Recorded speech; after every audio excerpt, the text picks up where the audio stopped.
پھر سیدہ حاجرہ کے بارے میں بیان کیا جاتا ہے کہ وہ اس طرح سے دائیں بائیں پانی کی تلاش میں دوڑتی رہیں اور اس کے نتیجے میں زمزم کا کنواں پیدا کر دیا گیا۔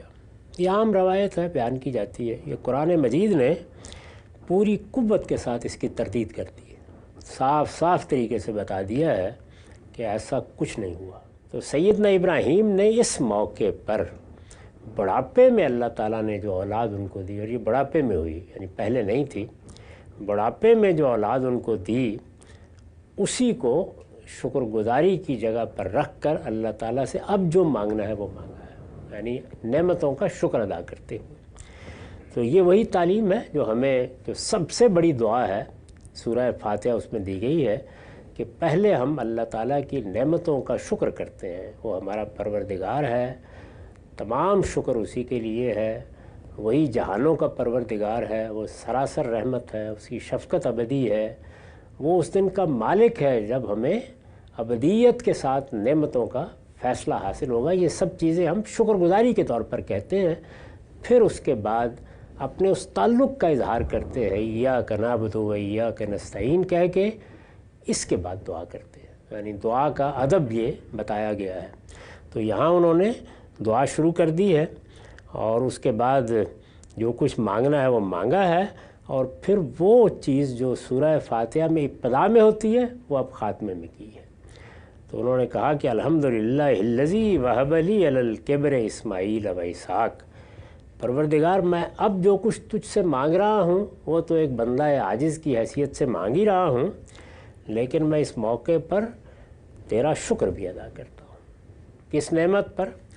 وہ کہتے ہیں خدا کا شکر ہے جس نے مجھے اس بڑھاپے میں اسماعیل اور اسحاق عطا فرمائے۔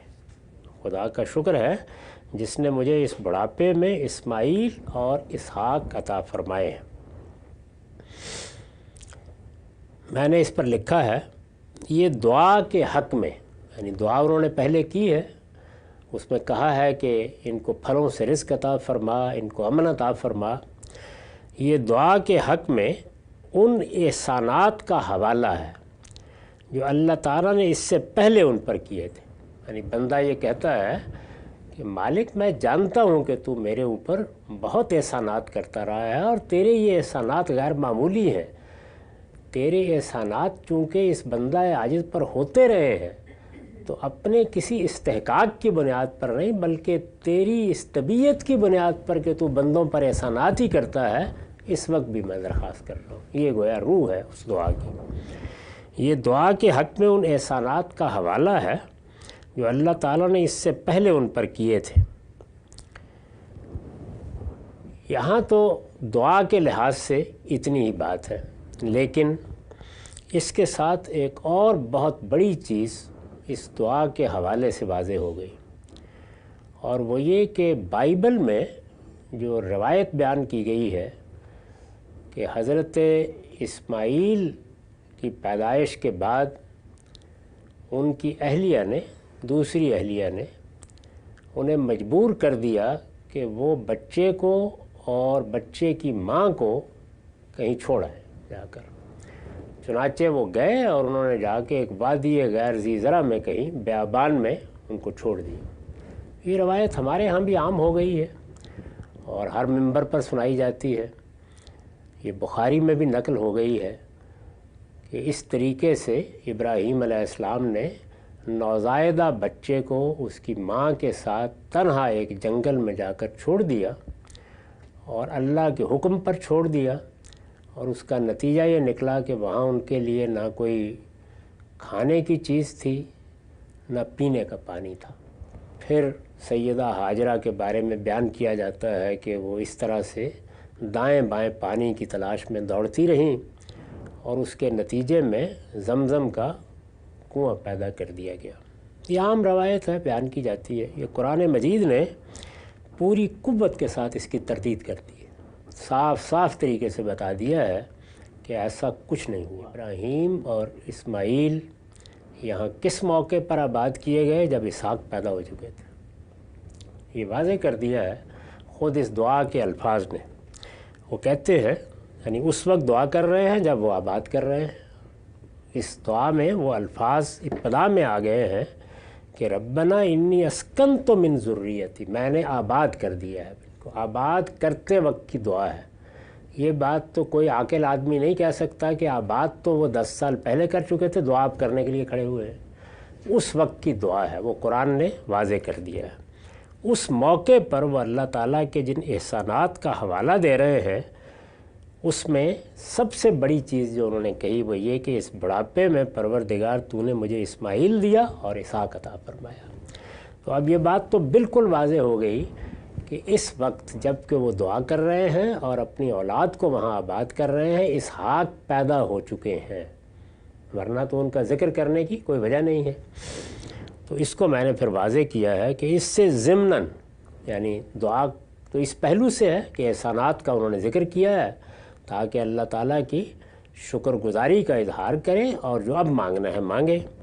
اس سے ضمناً یہ بات بھی پوری قطعیت کے ساتھ واضح ہو جاتی ہے کہ حضرت ابراہیم نے اسماعیل علیہ السلام اور ان کی والدہ کو ان کی پیدائش کے بعد نہیں بلکہ اس وقت مکے کی وادی غیر ذی زرع میں لا کر بسایا جب اسماعیل علیہ السلام کے واقعہ قربانی کے بعد اسحاق علیہ السلام بھی پیدا ہو چکے تھے۔ اسحاق علیہ السلام کے بارے میں قرآن نے دوسری جگہ واضح کر دیا ہے کہ جب قربانی کا واقعہ پیش آیا، اور قربانی کے واقعے کے بارے میں یہ واضح کر دیا ہے کہ اسماعیل نہ صرف یہ کہ اس وقت باشعور ہو چکے تھے بلکہ ابراہیم علیہ السلام نے اپنے ارادہ قربانی کو ان کے سامنے پیش کیا اور انہوں نے اس کی منظوری دی، اس کے بعد وہ ان کو لے کر گئے اس معاملے کے لیے۔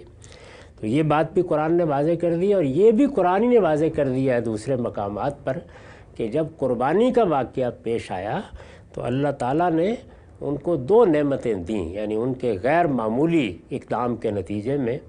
ایک یہ کہ اس واقعے کو ایک یادگار بنا دیا، اس کو بیان کیا کہ وہ فدیناہ بذبح نظیم، ایک بہت بڑی روایت قائم کر دی گئی جو اب ابراہیم علیہ السلام کے ماننے والے دنیا بھر میں قائم کیے ہوئے ہیں، اور وہ عید الاضحیٰ کے موقع کے اوپر یا حج کے موقع کے اوپر قربانی کی روایت ہے۔ تو ایک طرف یہ کیا، اور دوسری جانب یہ بتایا ہے کہ ہم نے اس موقع کے اوپر اس کو ایک اور فرزند کی بشارت دی، اور وہ کون ہے؟ وہ حضرت اسحاق ہے۔ تو یہ بالکل ایک طے شدہ حقیقت ہے تاریخی طور پر بھی اور قرآن کے بیانات سے بھی کہ اسحاق علیہ السلام کی بشارت ہی اس واقعے کے بعد دی گئی۔ پیدا ہونا تو بعد کا معاملہ ہے، اس کے بعد پیدا ہوئے، اور اسماعیل اس قابل تھے کہ بیت اللہ کے خادم اور متولی کی حیثیت سے اپنی ذمہ داریاں پوری کر سکیں۔ یہ تو قرآن کا بیان ہے اور قرآن کی تصریحات ہیں، عقل عام بھی یہی کہتی ہے۔ یعنی سوال یہ ہے کہ وہاں آباد کرنے کے لیے اللہ تعالیٰ نے کیوں کہا؟ اس لیے کہ بیت اللہ بنا دیا گیا ہے، یہ اللہ تعالیٰ کی عبادت گاہ ہے، یہ دنیا کا سب سے بڑا معبد ہے، اس کو توحید کے مرکز کی حیثیت سے قائم رہنا ہے، اس کی تولیت کے لیے آباد کیا گیا ہے، تو تولیت کے لیے نوزائیدہ بچے کو آباد کیا جائے گا۔ اسماعیل اس قابل ہوئے تو پھر وہ آباد کیے گئے۔ تو یہ سارا واقعہ قرآن مجید کی روشنی میں اس وقت پیش آیا، اس لیے یہ محض افسانہ ہے جو ہمارے ہاں بائبل کی اتباع میں عام ہوا اور پھر روایتوں میں بھی آ گیا۔ اس وقت اس سے زیادہ گفتگو کی ضرورت نہیں، اگر اس کی مزید تفصیل دیکھنی ہو تو امام حمید الدین فراہی کی جو بے نظیر تصنیف ہے الرائے الصحیح فی من هو الذبیح، ذبیح کون تھا، اس کو پڑھیے، اس میں دیکھیے کہ کس زوردار طریقے سے انہوں نے یہ سارے حقائق واضح کر دیے ہیں۔ تو انہوں نے اس موقع پر کہا کہ پروردگار تیرا شکر ہے، اس خدا کا شکر ہے جس نے مجھے اس بڑھاپے میں اسماعیل اور اسحاق عطا فرمائے ہیں۔ ان ربی لسمیع الدعا، اس میں کچھ شک نہیں کہ میرا پروردگار دعا کا سننے والا ہے۔ یعنی یہ انہوں نے گویا سفارش کے طور پر پیش کیا ہے کہ یہ شکر گزاری کا تھوڑا سا اظہار ہے، مالک میں تیرا شکر گزار بندہ ہوں، اس لیے اس موقع پر بھی جو مانگ رہا ہوں وہ مجھے عطا فرمایا جائے۔ یہی عاجزی ہوتی ہے جو بندے کو سامنے رکھنی چاہیے۔